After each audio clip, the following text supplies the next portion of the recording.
going to ask an assistant coach to take care of a conflict. That comes through me, and you know, I may let him sit in on the meeting, or I may let him have input on it, but you know, ultimately the conflict comes to me and not to our assistant. And I tell our parents that day one, you know, I'm not going to let you, you know, berate an assistant coach because you don't feel he's this or that. You know, I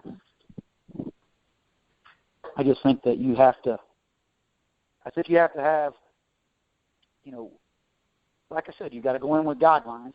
And, you know, like you said, fundraising, that's one of the things that, you know, most of our assistant coaches they take care of fundraising. You know, I obviously it's my face that's on it, but I don't have, you know, I really don't have anything to do with a lot of the fundraisers we do. And that's because you've got to give responsibility to people if you want them to be successful. And that's one of the things that we can hand over pretty easily and say, I'd like to see how organized you are on this. I'd like to see if you can handle this. And if they can, then guess what? They got a new job. Yep, absolutely. So, I mean, it just takes a little bit off your plate.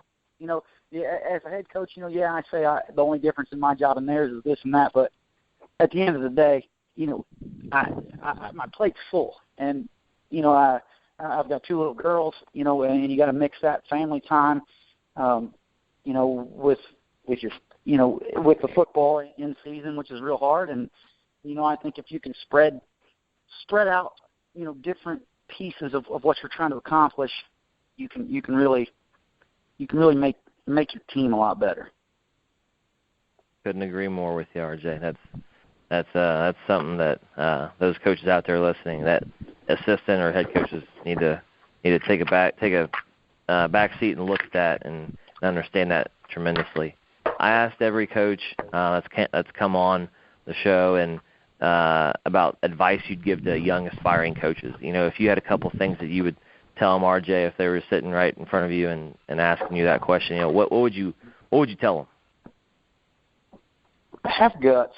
You know, have guts in the fact that, you know, I feel like I kind of put myself in the hardest situation was coming back home, you know, to where I graduated from.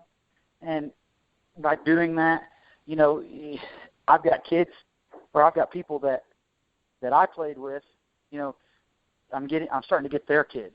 And, you know, yeah, we were real buddies in high school and stuff like that, but, you know, maybe their kid's not what they were, or maybe their kid's not what they think they are. And so I think you got to have guts in when you're dealing with parents. I think you've got to have guts when you're dealing with administration.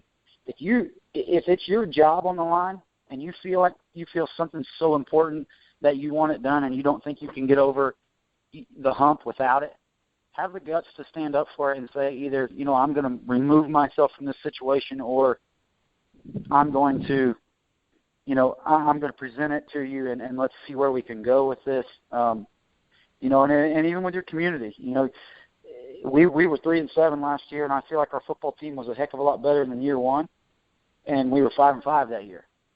But everybody else was a little bit better. So what I'm saying by that is, you know, again, you're going to hear stuff. You're going to go to the barbershop. People are going to be talking. You know, you're going to hear this and that, and you're going to have guts to be who you really are. And, you know, if you can't be who you are as a head coach, then why are you doing your job? And, you know, I think that a lot of kids, or, you know, a lot of young coaches, they want so bad to be good, but they don't know, they don't necessarily have a set philosophy on how they're going to handle situations they're uncomfortable with. And you know, I can't tell you, like I said, that conflict piece is a vast topic.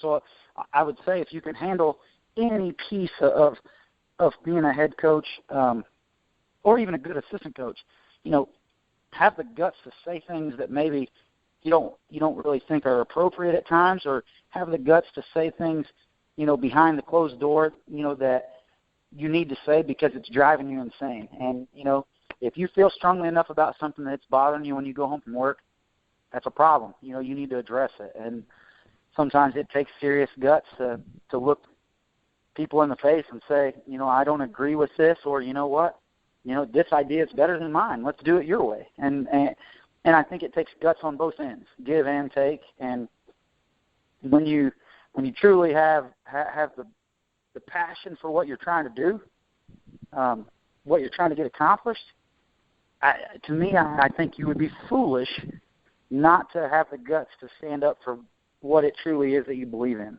You know, if you're a yes man as a head coach, you're probably not going to last for long, you know, or you're not going to be very good unless, you know, ultimately it's talent. I mean, you got to have kids that can play, but if you're a yes man and you don't ever say anything that makes people question their methods, then I don't know that I would want to work with you. Mm-hmm. Yeah, that's. Does that answer your question? I mean, I think you got to have guts. Yeah, that a lot. You know, you said just have guts. That explains a lot of what coaching is all about in those different areas that we talked about today. And so those coaches out there, you know, like RJ said, have guts and think about that in every situation that you encounter as a coach or as a person in general. Absolutely. I mean, it's a lesson you got to teach your kids. Yep.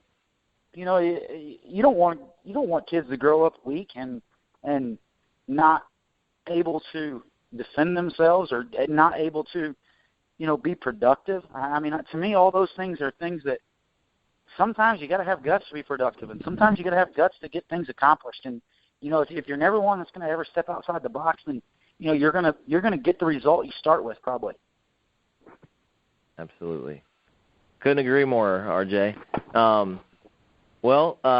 That's great stuff you had there, RJ. I appreciate you coming on today, The Real Deal. So just a reminder to check out our website, listeners, thegruelingtruth.net. You can find us on Stitcher, Spreaker, like I said before, Google Music, and iTunes with the search phrase Grueling Truth to listen to any shows at any time you'd like. You can also follow me on Facebook. Obviously, my name, Josh Benjamin, is what you'd look under, and I also have a Twitter account at CoachJB4 to see some insight as well. For my guest, RJ Hartsfield, this is The Real Deal. Thanks for listening to The Real Deal on The Grueling Truth. Until next time, be real with what you say.